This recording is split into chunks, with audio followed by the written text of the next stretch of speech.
اور دوسرا یہ جو آپ نے حضرت علامہ صاحب جو کہ آپ نے مسئلہ دریافت کیا ہے، میرے دادا جی شیخ الحدیث مولانا علاؤدین صاحب اللہ تعالیٰ انہیں غریق رحمت فرمائے، وہ فرماتے تھے کہ بے شک تخصیصات نبی میں وہ عمل تو نہیں ہوتا یا وہ اثر تو نہیں ہوتا جو اثر حضور نبی کریم صلی اللہ علیہ وسلم نے اپنے ہاتھوں سے چھڑیاں رکھ کر عذاب قبر کے معلوم یہ بسا کہا کہ جب تک یہ خوش نہیں ہوں گی اس وقت تک اس کو عذاب نہیں ہوگا۔ لیکن اگر کوئی حضور کی اس پیارے عمل کو مشاہدتاً اگر کر لے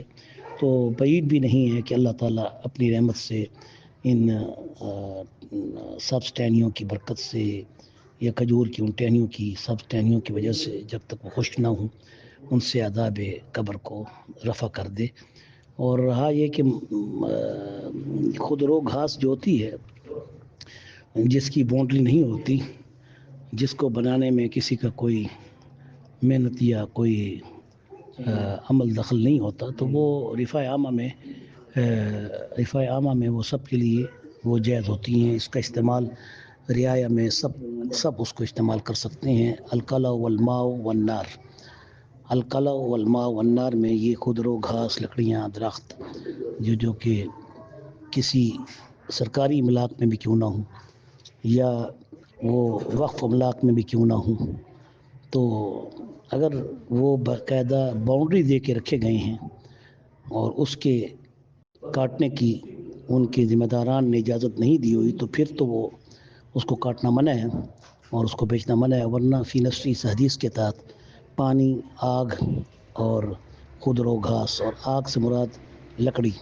کوئی بھی کسی جگہ سے جو کسی کی ذاتی ملکیت میں نہ ہو، اگر حکومت کی ملکیت میں ہے تو ان کو جو باؤنڈری سے باہر ہیں ان کا استعمال کاٹنا جائز ہے اور مویشیوں کو چرانا بھی جائز ہے۔ اسی طرح یہاں بھی ایسا ہی حکم ہوگا، کیونکہ یہ وقف پراپرٹیز جتنی بھی ہوتی ہیں یہ حکومت کی کسٹڈی میں ہوتی ہیں،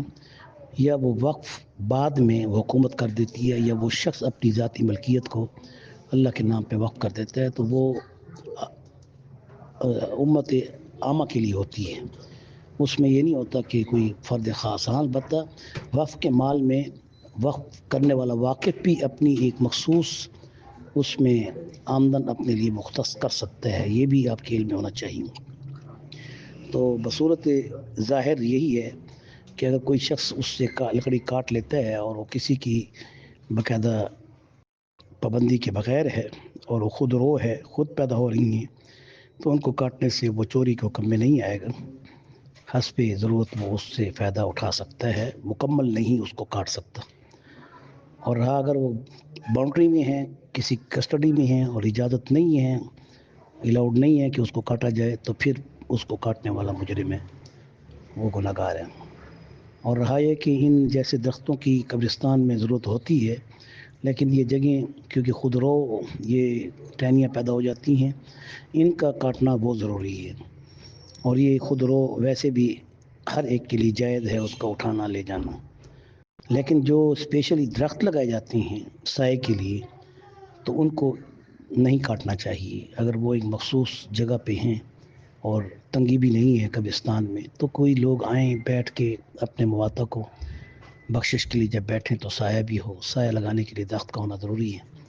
اور پھر وہ سبزہ بھی ہوگا تو اس کے اوپر بھی ایک مشابہت حضور کی سنت کے مطابق ہو جائے گی۔ ہاں البتہ عذاب کا رفع ہونا، اٹھ جانا، یہ صرف حضور کی تخصیص میں تھا۔ ہاں حضور کی سنت پر عمل کرتے ہوئے کوئی درخت، بوٹا، ٹہنی کوئی اوپر رکھ دینے سے صرف سنت کا ثواب ہوگا، اور اچھا پھال لینا منع نہیں ہے کہ ممکن ہے اللہ تعالیٰ اس سنت کے ادا کرنے سے اس میت پر عذاب قبر کو مرتفع کر دے گا۔ آپ حضرت کرنل صاحب کو بھی یہ میسج کرا دیں یا آپ خود سمجھا دیں تو اچھا رہے گا کہ وہ میری بات کو جو تفصیل سے میں نے بتا دی ہے سمجھ جائیں گے۔ اللہ تعالیٰ آپ کا اور ہم سب کا حامی و ناصر ہو۔ آپ کا بھائی مفتی ڈاکٹر امداد اللہ محمود فرید،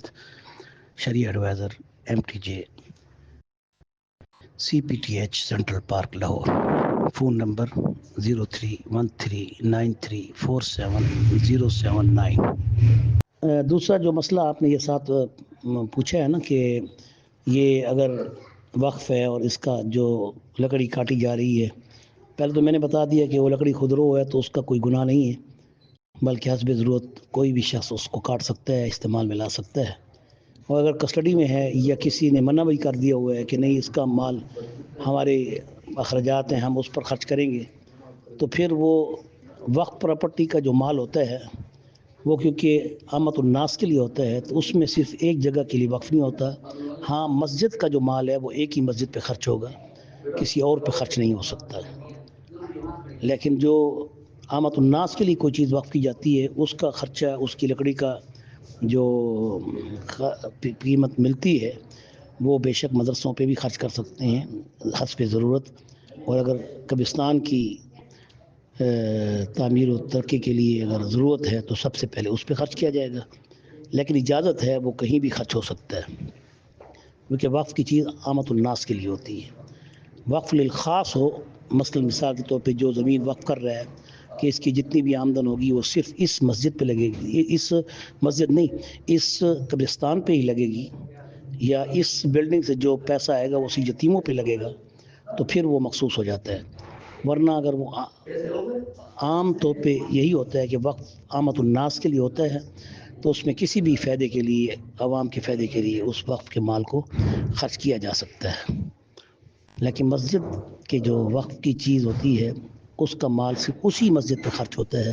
کسی اور مسجد پہ بھی خرچ نہیں ہو سکتا۔